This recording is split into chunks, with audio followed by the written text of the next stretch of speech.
buenas noches.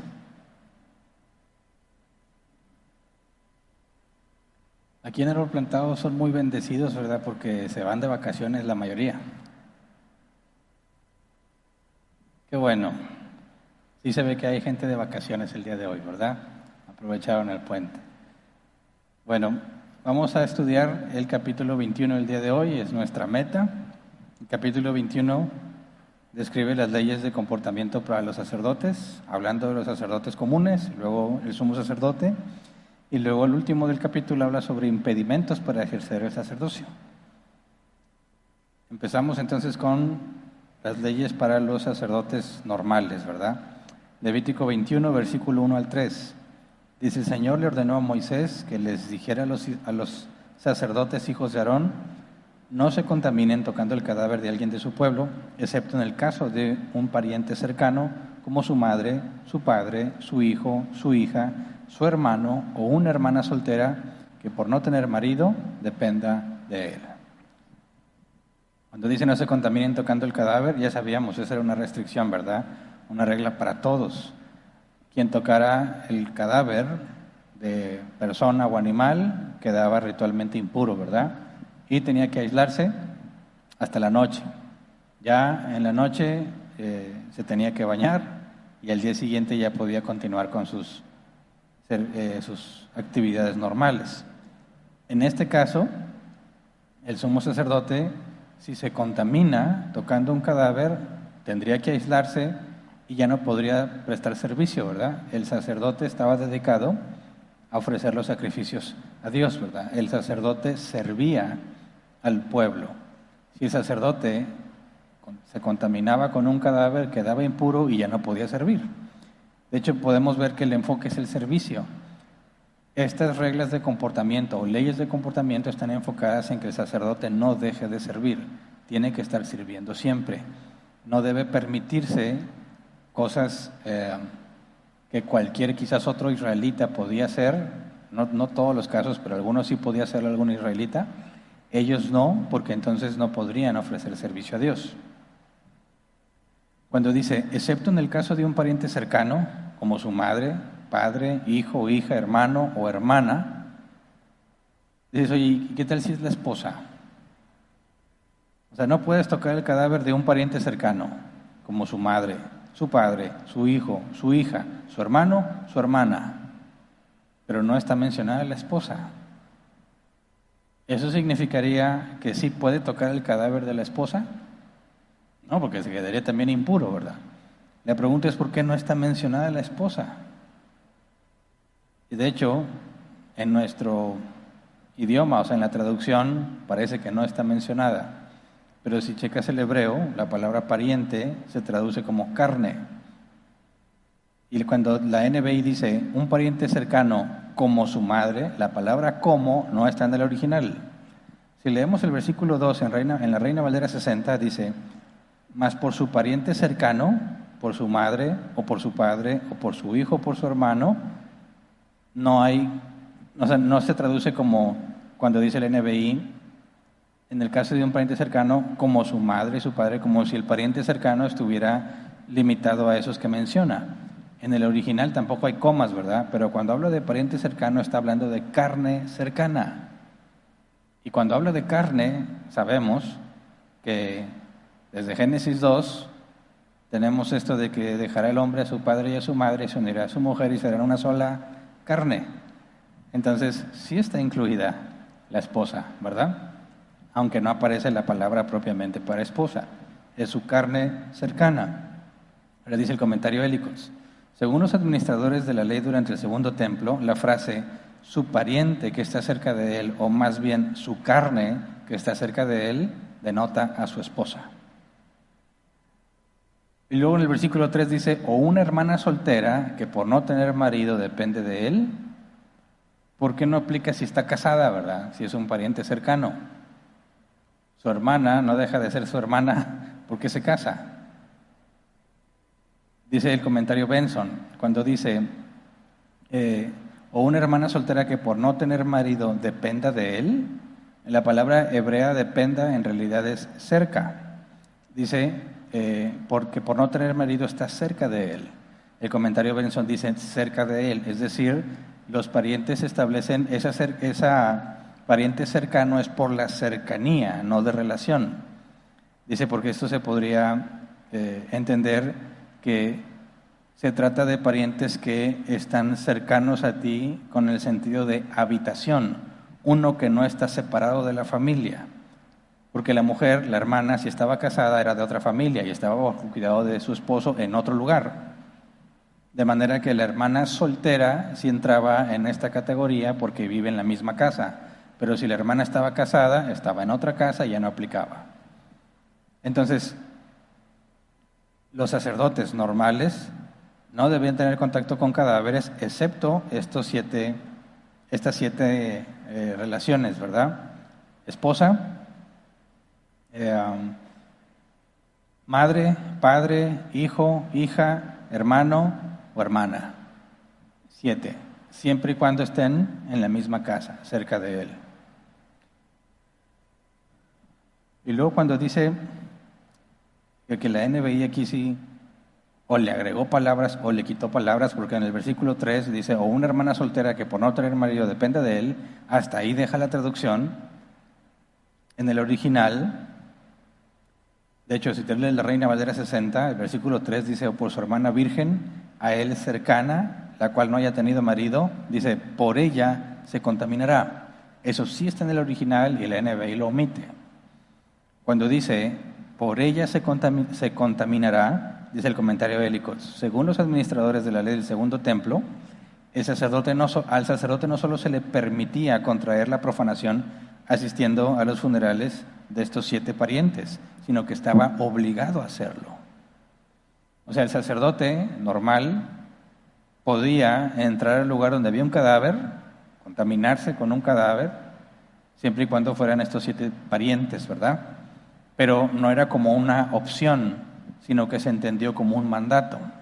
Si el sacerdote está oficiando su servicio a Dios, ¿verdad?, y ofreciendo sacrificios, y le informan que uno de estos 7 tipos de parientes muere, estaba obligado a dejar el servicio e ir al funeral de sus parientes. Lo menciono porque cambia en el sumo sacerdote. Pero sigamos, Levítico 21:4. Dice, como jefes de su pueblo no deben hacerse impuros ni contaminarse. ¿Por qué? Además de la pureza ritual, porque no podrían cumplir sus funciones, ¿verdad? Está enfocado en que el sacerdote debe permanecer activo en el servicio. Pero si muere uno de estos 7 parientes, tiene que suspender el servicio. Es la única excepción. Luego dice Levítico 21:5-6. Los sacerdotes no se raparán la cabeza, ni se despuntarán la barba, ni se harán heridas en el cuerpo. Deben ser santos para su Dios y no profanar su nombre. Son ellos los que presentan al Señor las ofrendas por fuego, que son como el pan de su Dios.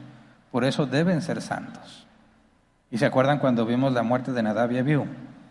Vinimos a este capítulo y leímos precisamente estos versículos. Cuando dice los sacerdotes no se raparán la cabeza, ni se despuntarán la barba, ni se harán heridas en el cuerpo, se refiere a las manifestaciones de tristeza comunes en aquel tiempo, ¿verdad? La manera en que manifestaban el duelo. Y cuando habla de hacerse heridas en el cuerpo, hablaba de prácticas paganas que estaban prohibidas y las leímos en el capítulo 19. Levítico 19:28 dice, no se hagan heridas en el cuerpo por causa de los muertos, ni tatuajes en la piel, yo soy el Señor. Entonces al sacerdote le dice, ok, muere uno de tus familiares o cualquier persona, si son estos 7 parientes, puedes ir. Suspendes tu servicio y estás obligado a ir. Pero no puedes hacer lo que la gente hace para manifestar la tristeza. Mucho menos hacerlo como los paganos, ¿verdad? Dice el comentario de Licos. Sin embargo, la expresión natural del dolor que los sacerdotes debían manifestar por los parientes difuntos antes mencionados no debía manifestarse en las prácticas que desfiguraban su apariencia corporal y que prevalecían entre otras naciones de la antigüedad en relación a las ceremonias funerales. O sea, el sacerdote sí manifestaba tristeza, pero no podía hacerlo como la gente, mucho menos como los paganos. ¿Por qué? ¿Qué tiene que ver esto? Más adelante sacamos una conclusión. Dice el versículo 8, deben de ser santos para su Dios y no profanar su nombre. Ahí está la respuesta, ¿verdad? no debe tener ese tipo de manifestaciones como los paganos o como la gente común y corriente, porque ellos son santos. ¿Qué significa que son santos? Deben de ser diferentes. Profanar tiene que ver con hacer normal, común y corriente las cosas. Y dicen, deben ser santos para su Dios y no profanar su nombre. ¿Cómo profanan ellos el nombre de Dios? Porque son representantes de Dios para el pueblo.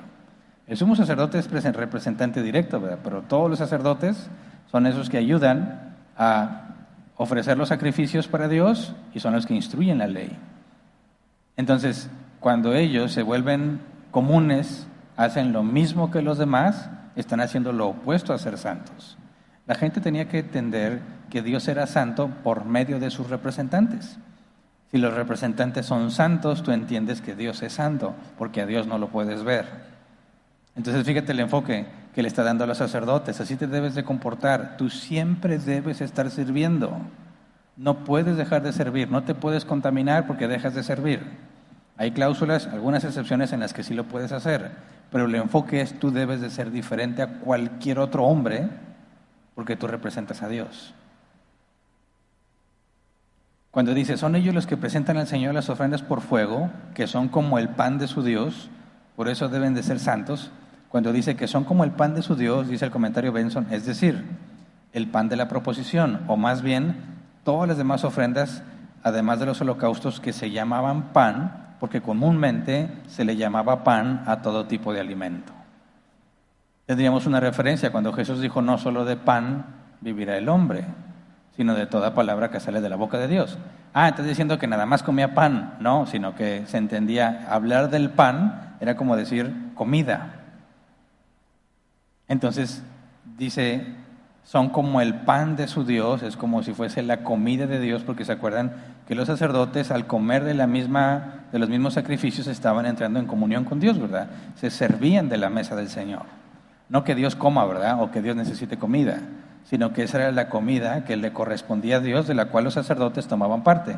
Porque de los sacrificios a Dios, ¿se acuerdan que había reglas leyes para tomar ciertas partes? Dice, esos son para Dios, pero Dios se lo ha dado a los sacerdotes. Entonces, ellos son los que ofrecen todo esto, como si fuese el pan de Dios, la comida de Dios que Dios le dio a los sacerdotes. Y puesto que ellos son los que se encargan de eso, deben de ser diferentes a todos los hombres. Levítico 21, 7 al 8. Ningún sacerdote se casará con una prostituta, ni con una divorciada, ni con una mujer que no sea virgen, porque está consagrado a su Dios. Considéralo santo porque Él ofrece el pan de tu Dios. Santo será para ti porque santo soy yo, el Señor, que lo santificó a ustedes. Ahora, ¿por qué? No se debe casar con ninguna prostituta, ni con divorciada, ni con una mujer que no sea virgen. ¿Okay? Estos tres tipos de mujeres que tienen en común. La inmoralidad sexual, ¿verdad? Y dices, bueno, pero la divorciada... Jesús mismo dijo, cuando le preguntaron sobre el divorcio, que Moisés les permitió divorciarse por cualquier cosa, ¿verdad? Dice, más en el principio no era así, ¿verdad? Salvo por causa de inmoralidad sexual, no se puede divorciar.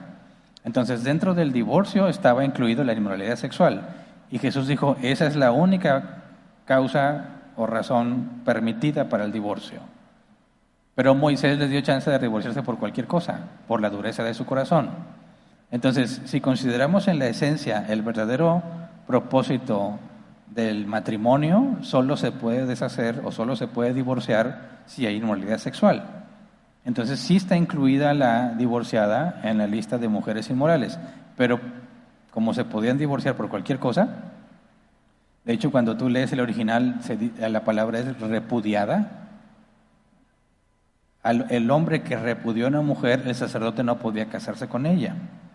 Dice el comentario de Matthew Pulse, aunque la divorciada no haya sido repudiada por adulterio, sino por causas leves, por culpa del marido, aunque la mujer fuera de todo inocente y libre, al casarse con ella, alguna mancha le dejaría. ¿A qué se refiere? A que la reputación del sacerdote era cuestionada, puesto que no se sabía exactamente la causa por la cual la mujer había sido repudiada. Y si había sido repudiada, podría haber sido por inmoralidad. Entonces se prohíbe que el sacerdote se case con una divorciada para evitar que afecte su reputación por las múltiples causas del divorcio. Entonces dice, oye, pero no fue una causa leve. Dice, sí, tú lo sabes, pero ¿cómo le explicas a todo mundo cuando se entera que el sacerdote se casó con una mujer repudiada, sabiendo que puede haber comportamiento inmoral en una repudiada? En pocas palabras, está prohibiendo el yugo desigual. Ante la posibilidad del divorcio por la inmoralidad sexual, se prohíbe el divorcio. Dice el comentario Hélicos, la mujer de un extranjero o de un cautivo liberado estaba prohibida al sacerdote, o sea, tampoco se podía casar con una mujer extranjera. Dice, cuando una ciudad era sitiada y tomada por el enemigo, todas las esposas de los sacerdotes debían divorciarse de ellos por temor a que sufrieran violencia. ¿Se entiende? Puesto que el sacerdote no podía casarse con una mujer que no fuese virgen, cualquier mujer que haya fornicado, para empezar, hubiera muerto, ¿verdad? Porque la pena aplicada para la fornicación y el adulterio es la pena de muerte. Pero si por alguna razón hubo impunidad y esa mujer no murió, no se puede casar con él. Pero llegaban al tema, al extremo de decir, si una mujer divorciada no se puede casar con el sacerdote por la probable duda que trae sobre la reputación del sacerdote, ellos, no es lo que la Biblia dice, pero ellos así lo interpretaron, si por alguna razón el enemigo llega a la ciudad y viola a las mujeres, esas mujeres ya no serían respetables para el sacerdote. Por lo tanto, cuando era sitiado y llegaba el enemigo, todas debían ser divorciadas para que la reputación del sacerdote no se viera afectada. Y eso oye como que se están yendo a un extremo, ¿no? Se entiende el enfoque de mantener intachable la imagen del sacerdocio porque representa a Dios. Y en otra instancia es un tipo de Cristo, ¿verdad? De nuestro sumo sacerdote. Pero me llama la atención, y más adelante vamos a ver otro caso, cómo lo llevan a un extremo de decir, bueno, si la mujer sufre violencia sexual, eso pondría o mancharía al sacerdote. Así que si el enemigo llega, divórcienlas a todas, por si les hacen eso, no le afecta al sacerdote. Me parece que están exagerando, ¿verdad? Jesús les dijo que ponían leyes de hombres, como si fuesen leyes de Dios. Y se vuelve complicado a la hora que lo empiezas a interpretar hasta dónde debe ser el límite. Pero así es como lo aplicaban ellos. Levítico 21:9 dice, la hija de un sacerdote que se hace prostituta se profana a sí misma y profana a su padre. Deberá ser quemada viva. Dices, oye, qué estricta. O sea, no hay misericordia para la mujer que hace eso. Dice el comentario de Hélicos, este estatuto, según los administradores de la ley durante el segundo templo, se aplicaba solo a las hijas prometidas y casadas. Por lo tanto, la antigua versión Caldea lo traduce a su hija prometida. Y es bueno, y si es soltera, entonces sí se podía, ¿o qué? Dice el comentario Benson, cuando dice que la hija de un sacerdote que se hace prostituta se profana a sí misma y a su padre, en la parte dice profana a su padre, el comentario Benson dice expone su persona y oficio, en consecuencia también a la religión, al desprecio. Entonces el enfoque que están diciendo es, si un sacerdote tiene una hija prostituta, dices, ¿por qué tendría una hija prostituta? Si él es el sacerdote y esa hija está bajo su autoridad, ¿por qué pasaría eso? Por eso lo que dicen, no, es que se entiende una hija casada o ya prometida que ya no está bajo su responsabilidad, sino la responsabilidad del esposo. Y si estando fuera de su autoridad se prostituye, debe de ser quemada viva en el sentido de que está afectando al sacerdote. Dices, a ver, ¿hay que quemar a la muchacha porque afecta la reputación del sacerdote? No. Levítico 20:10. Esa era una ley para todos, ¿verdad? Si alguien comete adulterio con la mujer de su prójimo, tanto el adúltero como la adúltera serán condenados a muerte. Entonces, no es de que, te prostituiste y manchaste la reputación del sacerdote, mátenla. No. La fornicación o el adulterio, lo que haría una prostituta, era penado con la muerte. Pero no sé si se acuerdan, cuando vimos este capítulo la semana pasada, decían que durante los que administraban la ley en el segundo templo, decían, si no se especifica la forma en la que debe de morir, se asumía estrangulamiento. Entonces, ¿cuál sería la diferencia si esta mujer que se le debe aplicar la pena capital, qué diferencia hay si es hija de un sacerdote? Que debía aplicarse la pena capital, pero por medio de fuego. En lugar de estrangulada, moría quemada viva. Es tan terrible el castigo que ¿quién lo haría? Y como quién lo hacían. Entonces, es muy fácil, y también he escuchado cómo de aquí se surgen acusaciones. Oye, una mujer debía divorciarse si atacan la ciudad, debía ser quemada viva porque deshonró a su padre. ¿No te parece que eso es una especie de machismo? No, la mujer debía morir por adulterar o por fornicar. La manera en que se administra la pena es la que cambia, pero en ambos casos moría. Dios en estas leyes está manifestando lo abominable que es para él la fornicación y el adulterio, que merecían semejante pena de muerte. Entonces, se dice, la hija que se prostituye, ¿verdad?, debe morir. Dice, ¿y el hombre? También, ya lo leímos en Levítico 20:10, los dos deben de morir. Pero no se especifica que el hombre muera quemado vivo, ¿no? Pero entonces moría por estrangulamiento según lo que habían interpretado ellos. El punto es que los dos debían de morir, aunque nada más está mencionada la hija. Pero como está relacionada con el sacerdote, la forma en la que se administra la pena de muerte cambia, se vuelve más aterradora, ¿verdad? Y ahí se terminan las leyes para los sacerdotes comunes. Y luego sigue el sumo sacerdote. Levítico 21:10. Aquel que sea elegido sumo sacerdote entre sus hermanos y sobre cuya cabeza se haya derramado el aceite de la unción y a quien se le haya conferido autoridad para llevar las vestiduras sacerdotales, no deberá andar despeinado ni rasgarse las vestiduras. Dice, ni si se acaba de levantar, ¿cómo le haces? Decía mi abuelo cuando me veía levantar, a ti parece que te lamió una vaca, me decía. Que te hace el pelo así, ¿verdad? Entonces, ¿qué onda con el sacerdote que andaba despeinado? No, pues se tenía que peinar de volada. No, está refiriéndose a las manifestaciones de tristeza comunes en aquel entonces. Es lo mismo que se dijo para los sacerdotes, pero aquí está aplicando al sumo sacerdote. No debe de manifestar el duelo como lo harían las demás personas. Dice el comentario de Ellicotts, sosteniendo esta alta posición, o sea, el sumo sacerdote, y siendo el intercesor entre Dios y el hombre, tales expresiones externas de dolor podrían inducir a aquellos en cuyo favor él ministra en el santuario a creer que de ese modo impugna la justicia del juicio divino.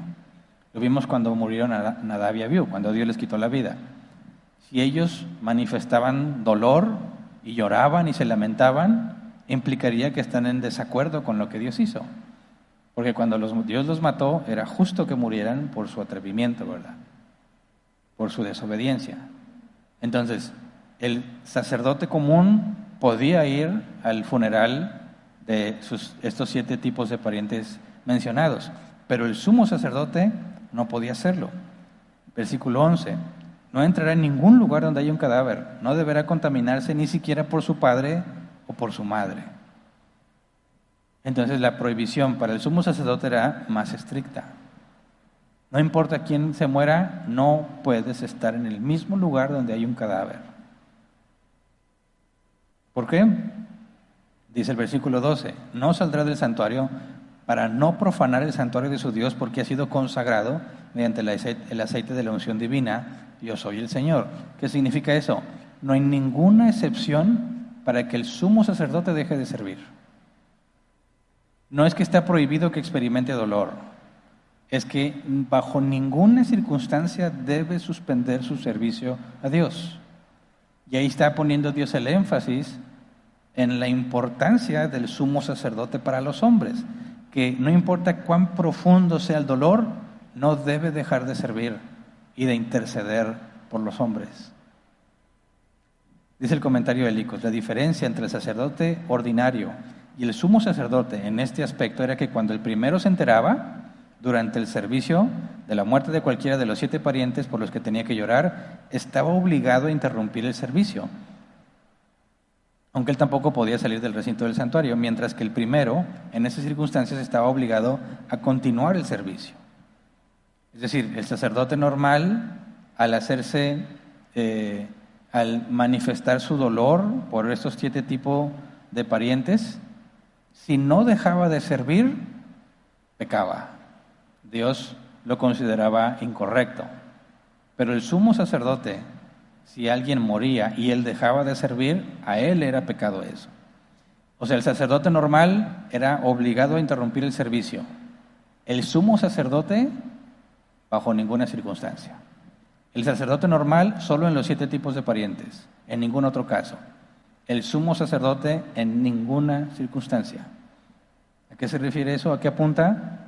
A la importancia del intercesor entre Dios y los hombres. ¿Y a quién apunta el sumo sacerdote?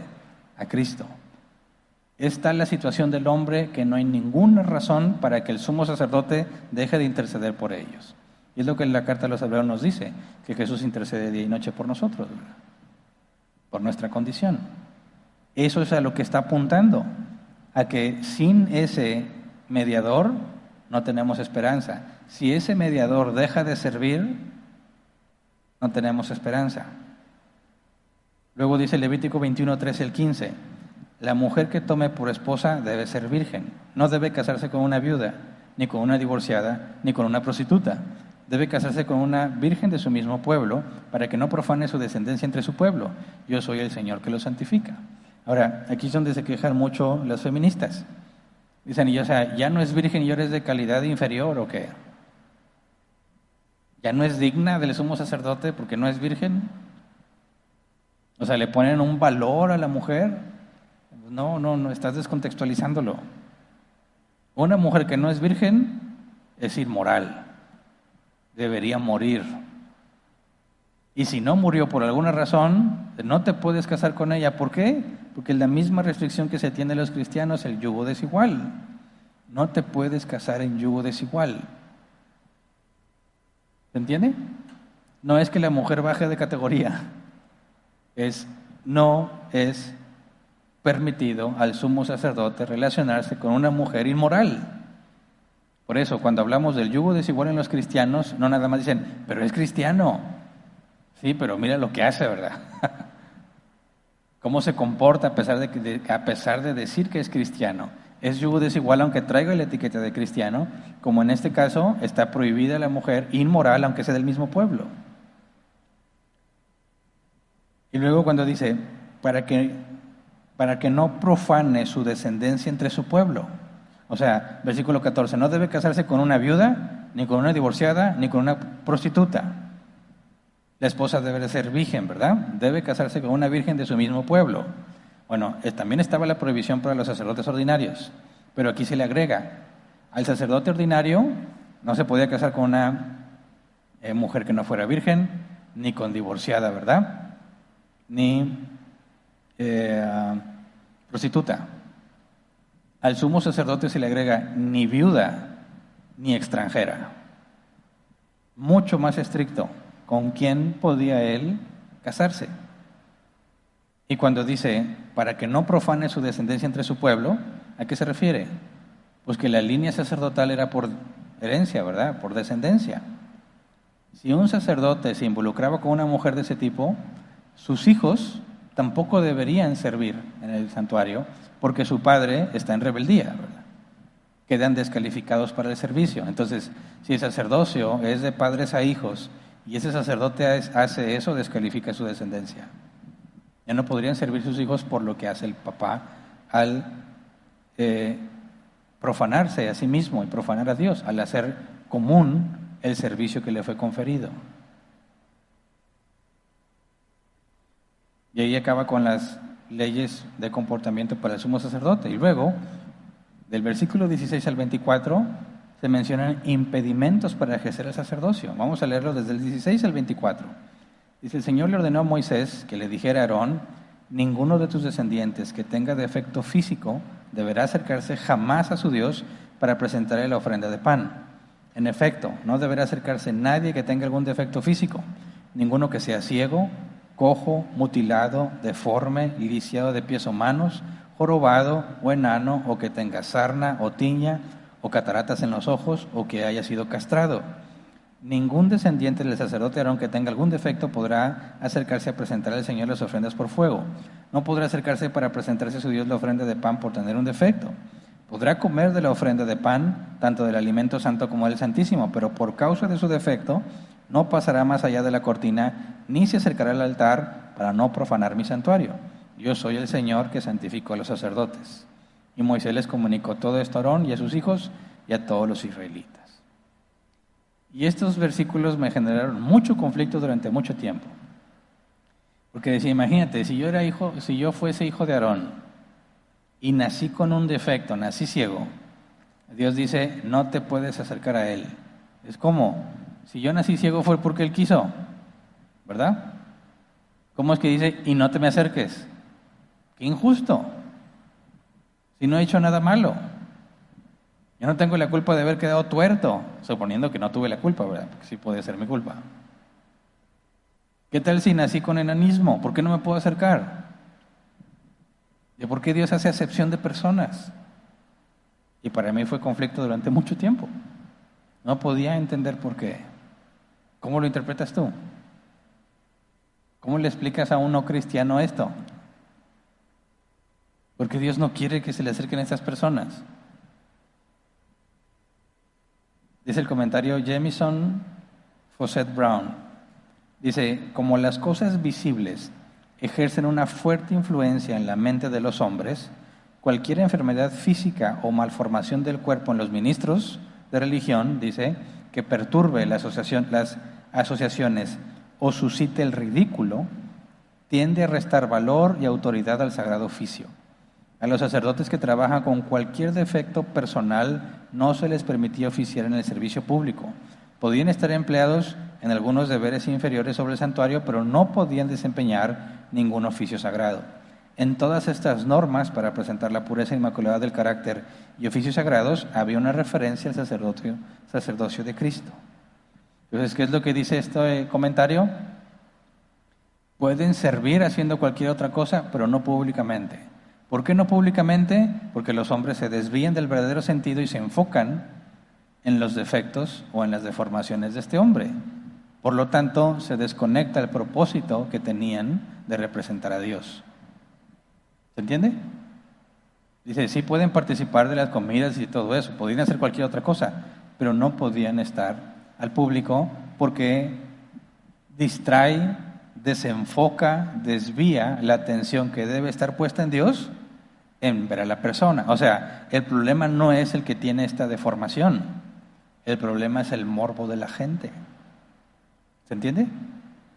Y al presentarse un hombre que no ha hecho nada indebido, que así nació, él no es que él esté prohibido o él no sea agradable a los ojos de Dios, sino que el morbo de los hombres va a hacer que se desvíen y mantenga su atención en el morbo de ver a la persona en lugar del servicio que se supone que se están prestando. El problema no es el deforme, el problema no es el que nació ciego o el que quedó tuerto, el problema es el público que está ahí. Y la prohibición no es que ellos sean de menor categoría o que valgan menos, sino que Dios no quiere que las personas se enfoquen en Él, sino que se enfoquen en Dios. ¿Se entiende? Dice el comentario de Matthew Henrys: nuestras enfermedades corporales, bendito sea Dios, no pueden excluirnos ahora de su servicio, de esos privilegios o de su gloria celestial. Muchas almas sanas y hermosas se alojan en un cuerpo débil y deformado, y aquellos que no sean aptos para la obra del ministerio pueden servir a Dios con consuelo en otros deberes de su iglesia. O sea, dice, eso ya no aplica para nosotros, ¿verdad? En aquel entonces sí, pero me encontré algunos comentarios, como por ejemplo, creo, si no me equivoco, era el comentario Ellicott, que decía, No, perdón, era el comentario Benson, que decía, por eso aún hoy en día no puede haber ministros del Evangelio que tengan deformidades. Y yo ya había escuchado eso y no me acordaba dónde. No fue en uno de esos comentarios, era en una secta, no me acuerdo si era La Luz del Mundo o algo así, que hubo mucha polémica porque ellos no aceptaban que ningún pastor tuviese defecto o deformidad. Y le preguntaban por qué, y dijo que esa era una pastora, y me acuerdo que vi esa entrevista, le hicieron la pregunta a la pastora que por qué, y ella dijo, porque a Dios no le agrada, porque es algo feo. Y eso lo dijo en público, o sea, la ignorancia, para empezar que sea pastora, y luego segundo, la ignorancia al responder algo así. Nomás hace que se hable mal del evangelio y del cristianismo, ¿verdad? Pero no es fácil entender por qué Dios pide esto. Y lo más lógico que puedes pensar es decir, es que a Dios no le agrada a esa gente. Pero ¿por qué si Él los hizo nacer así?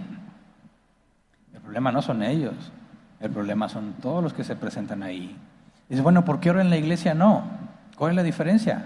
¿Por qué en el nuevo pacto eso no es problema y en el antiguo pacto sí? Bueno, ¿cuál es la diferencia entre un israelita y un cristiano? Que el israelita, el hecho de que sea israelita, no lo hace nacido de nuevo, ¿verdad? Sigue siendo un hombre natural que desciende de Abraham, de Israel. Pero un cristiano es uno que ha nacido de nuevo, que tiene el Espíritu Santo, que ve a todos como un solo cuerpo. Nada de eso se le pide a los israelitas, ¿verdad? Estar ante una comunidad llena de gente no regenerada, y tú lo puedes ver hoy en día todavía, hay un accidente. ¿Qué hacen todos los que pasan por ahí? Quieren ver el accidente. ¿Por qué? No te hagas, tú también has sentido así como que, ¿qué pasó? Y dices, bueno, si quieres ver quizás qué tan fuerte fue, pero luego dicen, no, ahí está el muerto, a ver, y se bajan a grabarlo. Morbo, ¿verdad? Ahora imagínate que todos van y ven a los sacerdotes oficiando y son pura gente así. El servicio a Dios queda olvidado por completo y se enfocan a ver con morbo a los que están ahí. Por eso dice, sí podían servir en cualquier otra cosa. Dios no les negaba participar de la comida de los sacerdotes. O sea, no los ve como si no fueran sacerdotes. Lo que está prohibido es que estén en público. Podríamos pensar en la misma razón por la cual Dios ordenó que los sacerdotes usaran calzoncillos. ¿Se acuerdan?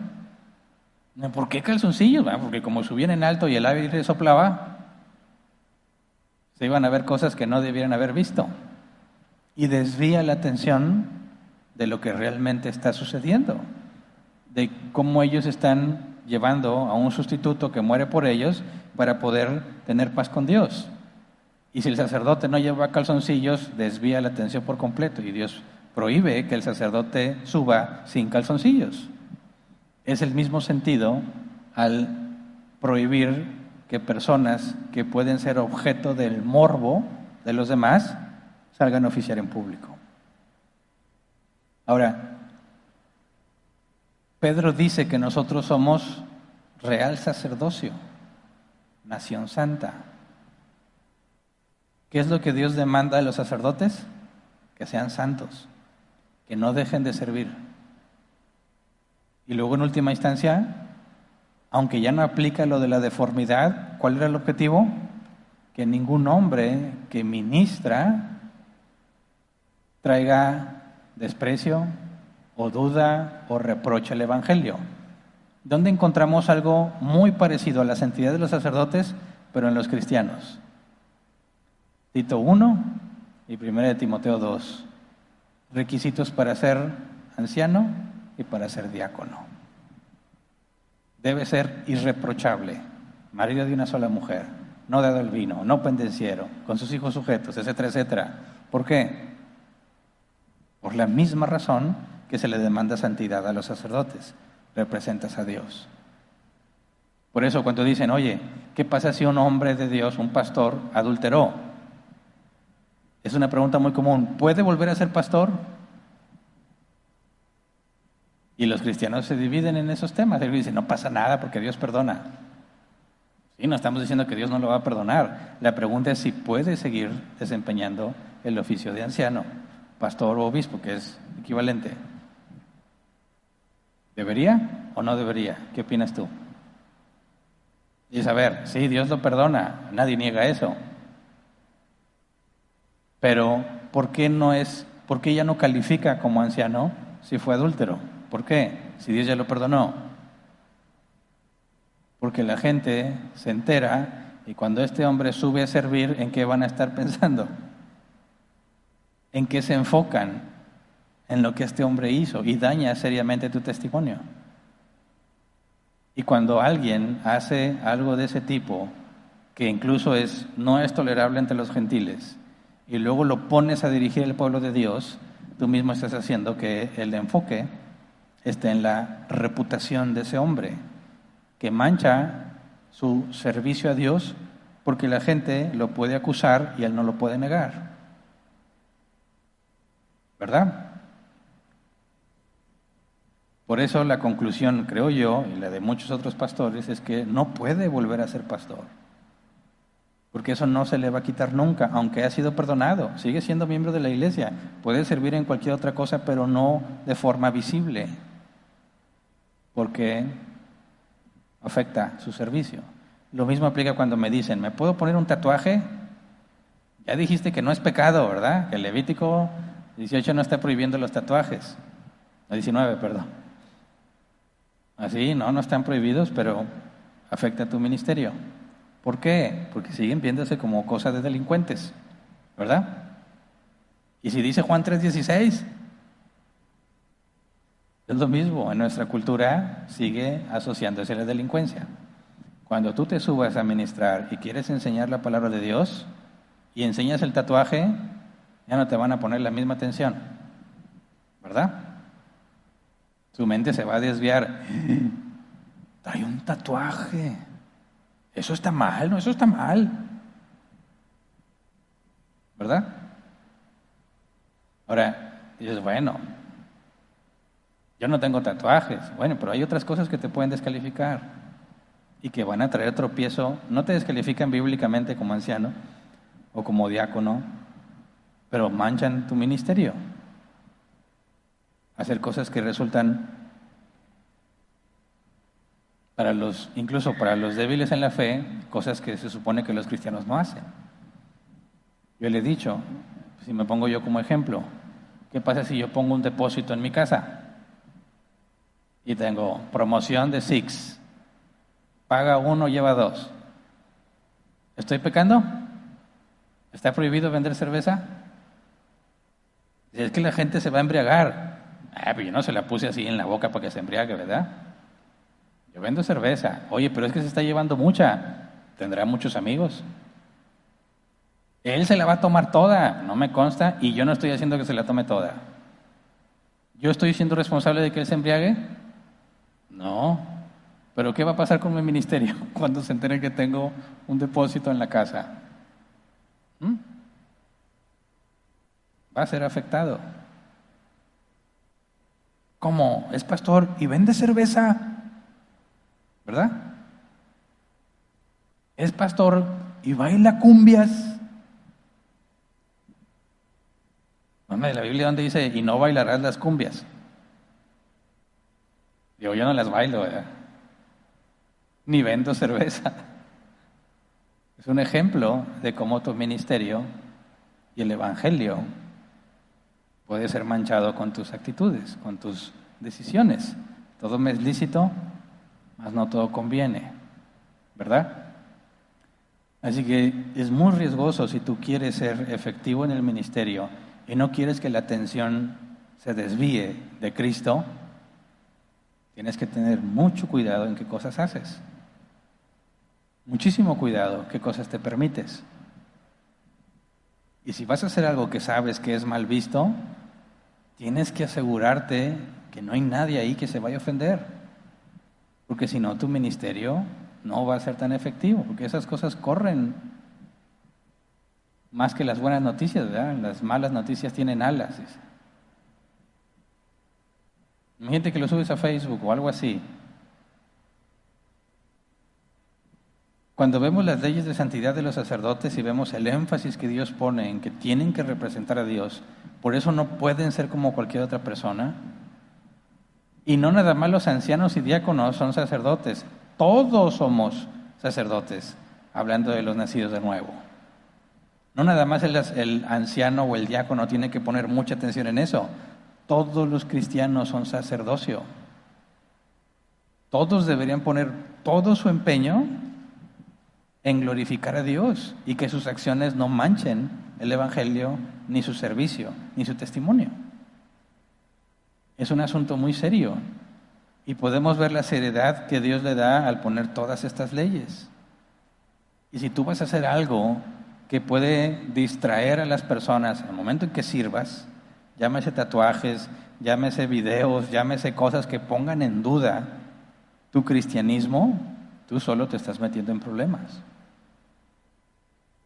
Y si resultara tan llamativo lo que hiciste, posiblemente podrías quedar descalificado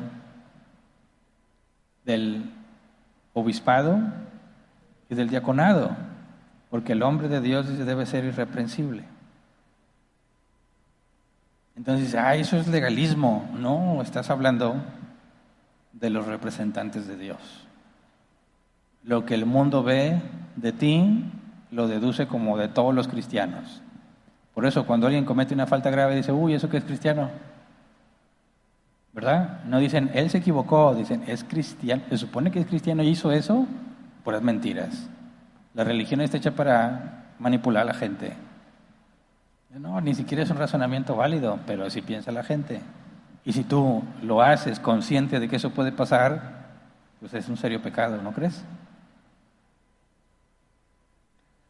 Así que bueno, pensemos cuál es la imagen que mostramos ante las personas de quién es nuestro Dios, con nuestras acciones, con la manera de hablar, con tu trabajo, con las cosas que haces en la vida diaria, ¿verdad?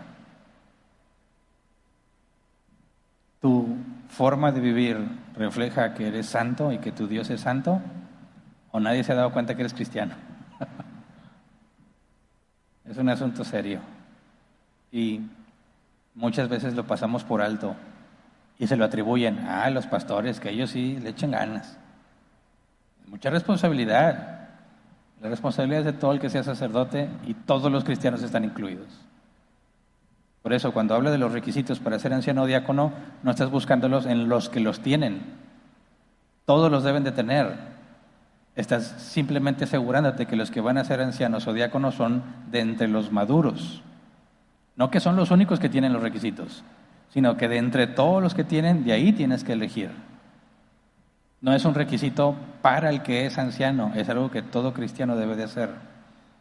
Y dice Pablo, asegúrate que si va a haber ancianos o diáconos, sean de los maduros. Esto es lo que hacen los maduros. No es, esto es lo que hacen los pastores, no. Eso es lo que hacen los cristianos maduros y de ahí deben de ser tomados para el servicio.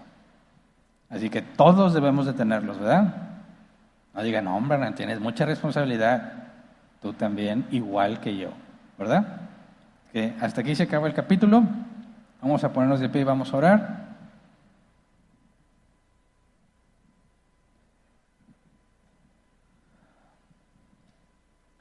No sé ustedes, pero estudiar Levítico a profundidad me abre mucho el entendimiento para comprender cómo es que en el Nuevo Testamento hay cosas muy similares, ¿verdad? Que Jesús no dijo.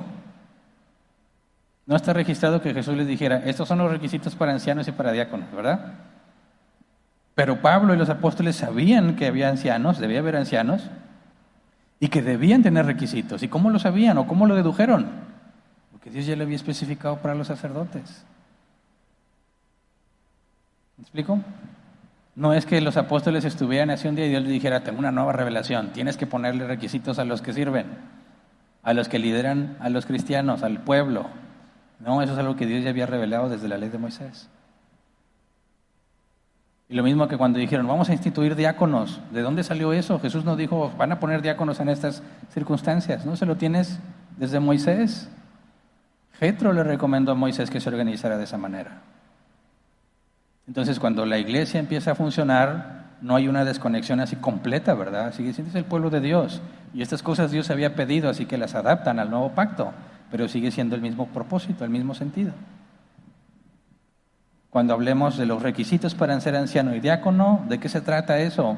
De que son los representantes de Dios públicamente, así como los sacerdotes y el sumo sacerdote. Quizás podemos ver sacerdotes a todos los cristianos y el sumo sacerdote a los que dirigen, en cuanto a la responsabilidad y al grado de visibilidad que tienen.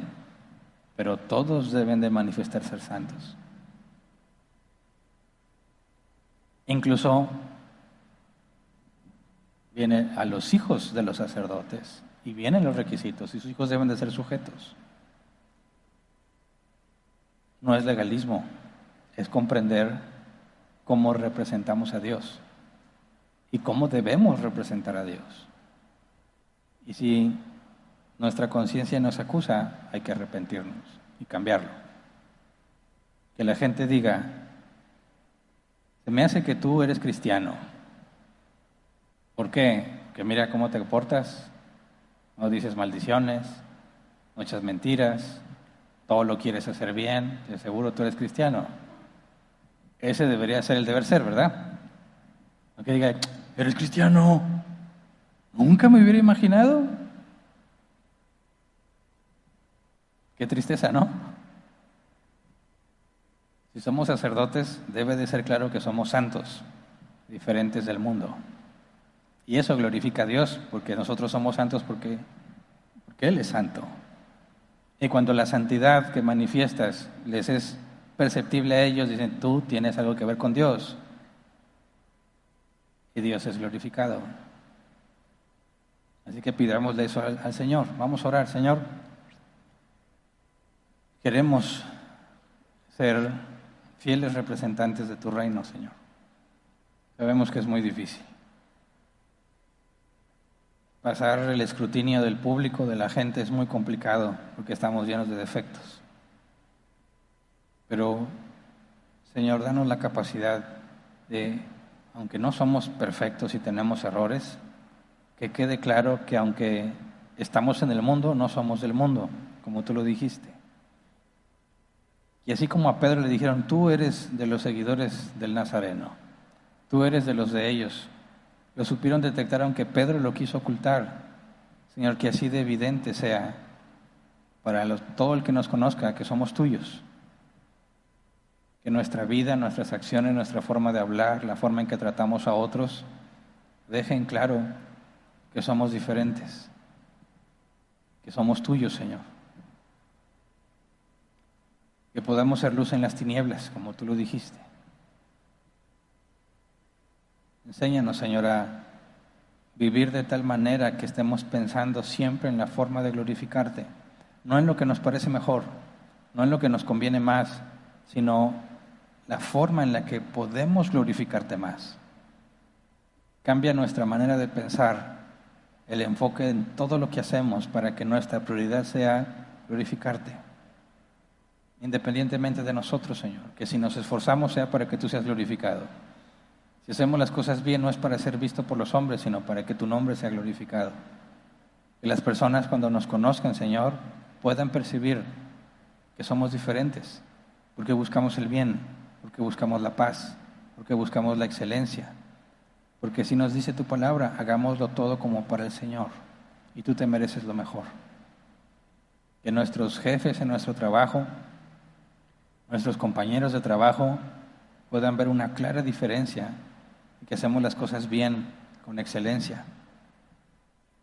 A este mundo le resulta extraño eso, Señor, pero para nosotros debe de ser lo más común, lo cotidiano, esforzarnos día tras día en hacer las cosas bien para que tú seas glorificado, para ser dignos representantes tuyos, Señor, y que aún cuando nos equivocamos, con nuestro arrepentimiento, con nuestro deseo de resarcir el daño, demos evidencia de que somos santos, Señor, a pesar de que nos equivocamos.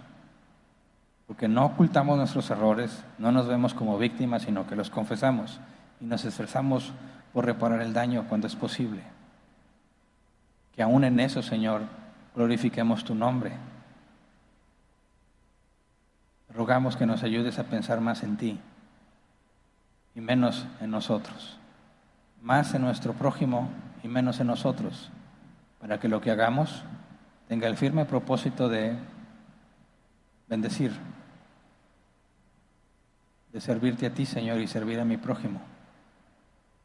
Ayúdame a que yo mengüe para que tú seas exaltado. Sosténnos, Señor, porque somos incapaces y porque con nuestros errores es muy fácil pisotear tu nombre y el Evangelio. Es muy fácil que por nuestra culpa se hable mal de ti. Y si lo hemos hecho, Señor, consciente o inconscientemente, te rogamos que nos perdones. Perdónanos por todas las veces que en lugar de traer gloria hemos mancillado tu nombre. Límpianos, Señor, danos el arrepentimiento que necesitamos para que, a pesar de nuestro pecado, quede claro que tenemos un Salvador, alguien que no nos abandona, que nos restaura, que no nos entrega nuestra voluntad, sino que nos disciplina. Que también eso sea evidente, Señor, cuando nos equivocamos, para que quede claro que nosotros no somos especiales, no hay ningún mérito en nosotros, somos vasos de barro con un tesoro adentro. Gracias. Amén. Pueden sentarse. Pasemos a la sección de preguntas, si es que las hay. Sí hay, así que sí tenemos sesión de preguntas. Vamos a dedicar 15 minutos para tratar de responderlas. Si no tiene nada que ver con el tema, la paso al final. Si queda tiempo, trataré de responderla. Dice Juan Villarreal, buenas noches. Si la fornicación se castigaba con la muerte, ¿cómo es que no mataban a las prostitutas y a sus clientes? Bueno, porque había complicidad, ¿verdad? Cuando los israelitas se proponían pecar, lo hacían de forma comunitaria. Y así, el que buscaba a la prostituta y la que se prestaba a la prostitución eran cómplices porque ninguno decía nada, ¿verdad? Para que lo hicieran así descaradamente es porque ya estaba corrompido todo el pueblo, pero ellos se daban sus servicios a escondidas, ¿verdad? El que buscaba prostituta y la que se ofrecía, de mutuo acuerdo, guardaban silencio. Digo, no es difícil de imaginarlo ni entenderlo, ¿verdad? Por eso es que queda evidenciado que por más terrible que sea el castigo, mayor es la depravación humana, ¿verdad?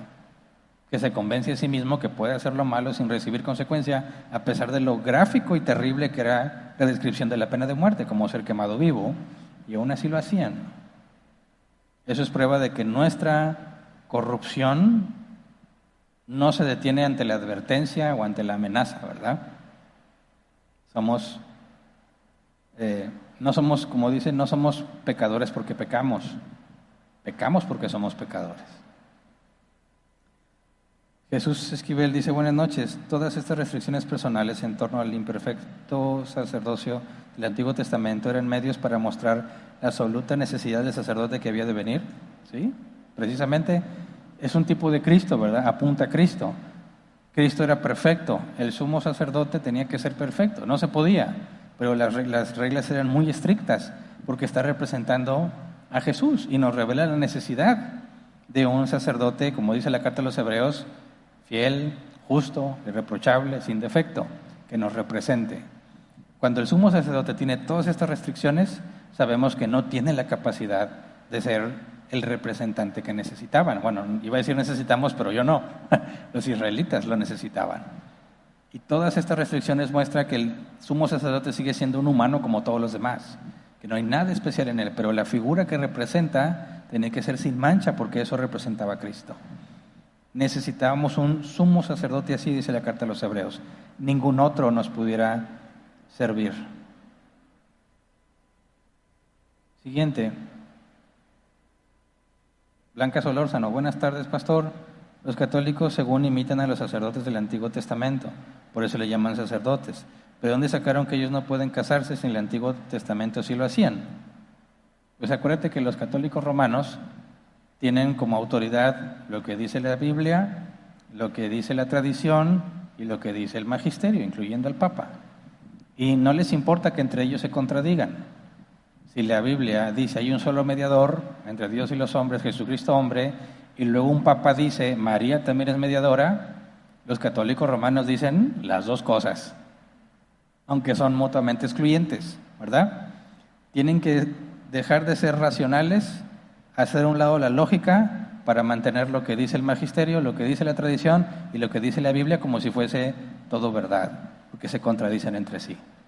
Entonces, en ningún momento está prohibido que el sacerdote se case, pero según he leído, y lo leí en un supuesto historiador, debido al despilfarro de los hijos de los papas, tuvieron que prohibir que se casaran y tuvieran hijos, porque se llevaban las riquezas de la Iglesia Católica Romana. Así que fue un acto de conveniencia. Y luego ves las terribles consecuencias que eso acarrea, porque Pablo enseña que hay un don, ¿verdad?, al que le llamamos el don de continencia. Y no es dado a todos los hombres, pero la Iglesia Católica Romana impone eso a sus sacerdotes aunque no tienen el don. Y por eso ves tanta perversión, inmoralidad y pedofilia a hombres que se les trata de imponer la continencia cuando no tienen la capacidad de hacerlo. Y no te asombres, así son ellos. Esa es la manera en que razonan y llegan a sus dogmas que nadie puede cuestionar. No pueden ser lógicamente coherentes entre lo que dice el magisterio, lo que dice la tradición y lo que dice la Biblia, pero a fin de cuentas como que no les importa. Dice, bueno, y una cosa más, cuando ellos elevan a estos hombres como sacerdotes es otra cosa que no está en la Biblia, porque la Biblia dice que todos somos sacerdotes. Ese concepto de un sacerdote al cual te confiesas y eso es una mezcla extraña entre el Antiguo Testamento y tratar de traerlo al nuevo pacto que no tiene sentido. No tienes por qué ir a confesarte con ningún otro hombre. Sí dice la Biblia que confesemos nuestros pecados unos a otros, ¿verdad? No todos al sacerdote. O sea, no tiene sentido bíblico. Pero como ellos no tienen como la Biblia su sola autoridad, pues de ahí viene toda esa mezcla que contradice la Escritura. Siguiente, Brian Zúñiga, que habría la posibilidad de que no sirvieran el sacerdocio por alguna discapacidad que le impida servir con más efectividad. Por ejemplo, que por ser ciego, por obvias razones, no podría yo ver a alguien con deformidad en sus manos, que podría hacer las actividades requeridas como cuando degollaban el animal. ¿Sí? Tiene mucho sentido decir, bueno, si no tiene manos o no se puede mover, no podría rendir el servicio. Pero fíjate que también dice que no puede ir más allá de la cortina del santuario, ¿verdad? O sea, no podía acercarse a presentar sacrificios a Dios. Ponle que si pensaras, el que no tiene manos o el que no se puede mover queda descalificado. Ok, pero un tuerto o un enano, ahí no aplica, ¿verdad? No podrías decir, bueno, es que a lo mejor no alcanza el altar. No, ¿verdad? Te fijas que no es propiamente que no son aptos para el servicio, sino que es algo más, ¿verdad? Porque cuando consideras todos los casos, está hablando de personas que sí podrían mantener el servicio público, pero como quiera Dios no permite que lo hagan. De manera que no puedes concluir que es la practicidad en la prohibición. Siguiente, Blanca Solórzano, pero una pregunta, ¿no sería una piedra de tropiezo para los que venden cerveza? O incluso estaría mal que uno le compre cerveza o que uno lo mande a comprar cerveza, ¿no estaría uno pecando por ser piedra de tropiezo? Por hacer tropezar al débil, sí, pero no por consumir cerveza, ni por comprar cerveza. Mira, yo sufrí mucho cuando una vez Verónica quería hacer una receta de unos camarones y llevaban cerveza. Y dijimos, no tenemos cerveza, hay que ir a comprarla. ¿Y quién la va a comprar? Pues yo fui a comprarla y ahí venía con el nervio. ¿Qué va a pasar si alguien me ve comprando una cerveza? ¿Se va a imaginar que es para los camarones? No, va a decir, Hernán, toma, que no es pecado consumir cerveza. Entonces, si vieras cómo iba orando, Señor, ten en cuenta la intención de mi corazón. Lo único que queremos son unos camarones. No hay nada de malo en comprar la cerveza, así que busqué el lugar más alejado que pude encontrar. Y me aseguré que nadie estuviera viendo. Y digo, ¿una cerveza? ¿Una qué? Lo bueno que no había nadie, ¿verdad? Y gracias a Dios me la dio en una bolsa negra. Así que yo pude regresar tranquilo con la cerveza en la bolsa para los camarones. Pero en ningún momento es pecado comprar una cerveza. Es pecado si haces tropezar al débil que te ve comprando una cerveza, ¿verdad? Entonces yo no sé cuántos hice tropezar ya, pero tengo que aclararlo, no es pecado. No es pecado tomar cerveza, no es pecado comprar cerveza, el pecado es embriagarse, con lo que sea. Incluso no puedes nada más embriagarse, no es perder el control, que lo puedes hacer por cualquier tipo de estupefaciente, ¿verdad? Dice, en ningún lado prohíben la marihuana, está incluida. Pero ¿por qué si no está mencionada? El problema de embriagarse es que pierdes el juicio. Y eso lo puedes hacer con cualquier estupefaciente o droga. Ese es el pecado. Entonces, cuando dices, oye, voy a comprarlo y soy tropiezo, sí, si alguien te ve sin contexto, puede que lo hagas tropezar. Pero también hay que tener cuidado con esto. No puedes permitir que el hermano débil sea el que gobierne, ¿verdad? El hermano débil, bíblicamente, está llamado a no juzgar al que es libre, ¿verdad? El fuerte no debe hacer tropezar al débil y el débil no debe juzgar al fuerte. De manera que ningún débil puede demandar que porque es débil no puedes hacer lo que le ofende. Porque él no debe juzgar al que lo hace, debe dejarlo como algo entre Dios y él. El problema es que cuando estás en un ministerio visible y alguien te ve y no tienes la oportunidad de explicarle, te va a juzgar mal, ¿verdad? Eso es lo delicado de ese tipo de cosas. Siguiente, Alba Oviedo. ¿Cuál es el límite de tolerancia por la conciencia de los demás? Lo que estoy explicando. Tienes que encontrar un límite y no se especifica en la Escritura. Por ejemplo, aquí nosotros en Árbol Plantado no prohibimos que la mujer use pantalón. Y sabemos que hay muchos cristianos que se escandalizan si ven a las mujeres en pantalón o si las ven con el cabello corto. Es como rasgarse las vestiduras. Es más, algunos dicen que esa es la marca de la bestia. Pero si nosotros dijéramos, bueno, hay hermanos que tropiezan por eso, entonces nadie se puede poner eso, estamos permitiendo que ellos determinen las cosas que son correctas y las que son incorrectas, cuando sería inapropiado, incorrecto bíblicamente hablando, porque los que tienen el problema son los débiles, no los fuertes. Entonces esto de no hacer tropezar el débil está hablando de la sana convivencia y armonía que debemos mantener cuando nos congregamos en el mismo lugar. Pero si hay otra congregación que piensa que nosotros estamos mal, no tenemos la responsabilidad de hacer lo que ellos piensan que está bien. Por eso se congregan en otra parte. Y no los hacemos tropezar, porque si tú vienes aquí y dices, trae pantalón, pues ya no vengas, porque no puedes demostrar que eso sea pecado. Y si sigues viniendo y te sigues ofendiendo, el problema es tuyo, no nuestro, ¿verdad? Entonces, tenemos que determinar hasta qué punto buscamos la paz con los débiles. Lo primero que tenemos que hacer es aquí internamente, ¿verdad? Es nuestra principal responsabilidad. Para con los de afuera, otras congregaciones, eso ya está fuera de nuestro alcance. Mientras no sea comprobable con la Biblia que estamos haciendo algo malo, es cuestión de la libertad que tenemos en Cristo y decimos, bueno, aquí no tenemos ningún problema en que la mujer se corte el cabello o que use pantalón. ¿A ti te es problema? Bueno, bíblicamente no existe tal problema. Como débil en la fe no debes de juzgar a que lo hacen, así que ya no nos visites si eso te afecta. ¿Se entiende?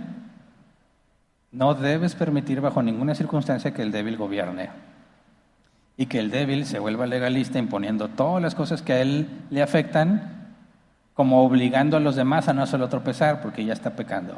No es lo que dice la Escritura. El hermano débil debe buscar avanzar, crecer en la fe y dejar de ser débil. Así que cada congregación tomará sus decisiones de hasta dónde evitan el conflicto y hasta qué punto dice, pues mira, si esto te genera conflicto, no vengas. Porque ya el que peca eres tú al hacer este conflicto. ¿Se entiende? Entonces, va a ser muy variante o muy variable según la congregación y la cultura en la que se encuentra. Siguiente, no dice nombre, mencionó que el sumo sacerdote no podía dejar de servir por su duelo. ¿Cómo podemos tomar el pasaje de Levítico 10, 19, 20 en base al comentario anterior? No, pues no me sé de memoria ese pasaje, ¿me lo pueden poner, por favor?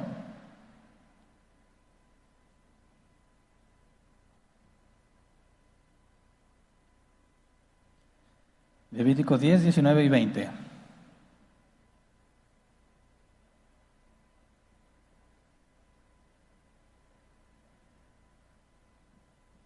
¿Lo tienen? ¿No? Ahí está.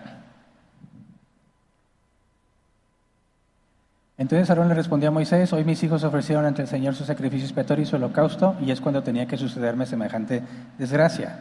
Si hubiera yo comido el sacrificio expiatorio, ¿le habría parecido correcto al Señor? Siguiente. Al oír esto, Moisés quedó satisfecho con la respuesta. No encuentro la relación directa, porque precisamente cuando Nadab y Abiú murieron es cuando vimos que Dios prohíbe que mostraran señales de duelo y no podían ir a enterrar a Nadab y Abiú, ¿verdad? Habían sido consagrados y tenían que terminar con su servicio. Entonces, esto confirma lo que yo estoy diciendo, ¿verdad? Ahora, cometieron un error al ofrecer otra cosa, Moisés se molesta y Aarón dice: es que estamos muy mal, ¿verdad? Acuérdate, no se le está ordenando que no sienta, sino que no lo exprese como lo expresa la gente, ¿verdad? Y que a pesar de que eran sus hijos y le dolía mucho, Dios hizo justicia. Y si él se ponía todo, ¿por qué? Lo único que manifiesta es que está en desacuerdo con lo que Dios hizo. Y no tiene por qué estar en desacuerdo. Le duele, obviamente, pero no puede estar en desacuerdo. Entonces, cuando el sacerdote, o el sumo sacerdote específicamente en la pregunta, está oficiando y le informan que alguien murió, no puede dejar de servir hasta que se acabe el servicio del día, y él entonces pudiera enterarse de lo que pasó, porque bajo ninguna circunstancia puede estar en un lugar donde hay un cadáver. Eso no significa que nunca salía del templo, ¿verdad? Entonces, no sé si no te entendí bien, pero Levítico 10, de hecho todo el capítulo muestra precisamente que no pudieron dejar su servicio a pesar de que sus hijos murieron enfrente de él. ¿Son todas las preguntas? ¿Sí? Muy bien. Terminamos entonces con la sesión. Despedimos también la transmisión. Nosotros vamos a continuar, como lo comenté la semana pasada, con nuestro estudio. Estamos estudiando a Jesús. Ya vimos su deidad, su humanidad, y si el domingo Dios lo permite, veremos las dos naturalezas de Cristo. Ya estudiamos la resurrección, volveremos al tema de la resurrección en las próximas semanas.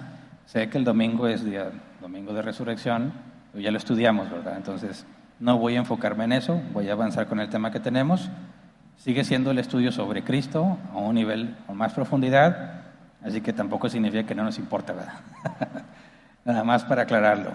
Y sí, aunque todos se vayan de vacaciones, aquí vamos a tener abierto, ¿verdad? Aquí vemos todavía gente espiritual. Así que si yo ya voy el domingo, vente, aquí vamos a estar. Gracias es todo. Gracias a todos por estar aquí. Si es que nos vemos el próximo domingo.